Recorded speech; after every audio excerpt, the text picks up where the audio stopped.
Hello everyone, welcome to beautiful journey. আশা করি সবাই খুব ভালো আছো। চলো আজকে একটা ছোট্ট মিনি ব্লগ তোমাদের সাথে শেয়ার করি। বেসিক্যালি এটা একটা কুকিং ভিডিও হতে চলেছে। তো আজকে আমি উডেন নুডলস রান্না করব, যেটা আমি প্রথমবার রান্না করছি। আর এই উডেন নুডলস আমি বাইরে থেকে বহুবার খেয়েছি, যেটা খেতে আমার ভীষণ ভালো লাগে। কিছুদিন আগে আমি ড্রাই উডেন নুডলস নিয়ে এসেছি, তবে এটা একদম রেডিমেড, সেদ্ধ করাই রয়েছে, তবে এটাকে গরম জলে ভেজাতে হবে। তার আগে আমি এখানে চিকেনের ছোট ছোট টুকরো, নুন, গোলমরিচ গুঁড়ো, স্মোকড পেপরিকা পাউডার দিয়ে একটু ভালো করে ভেজে নিলাম।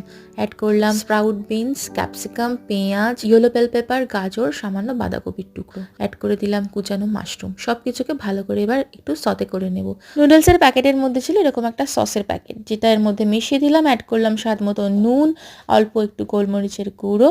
এবার সবকিছুকে ভালো করে একবার মিশিয়ে অ্যাড করে দেবো ভিজিয়ে রাখা নুডলসটা ভেজাতেই দেখো কিরকম ছোট ছোট ভেঙে গেছে টুকরো হয়ে।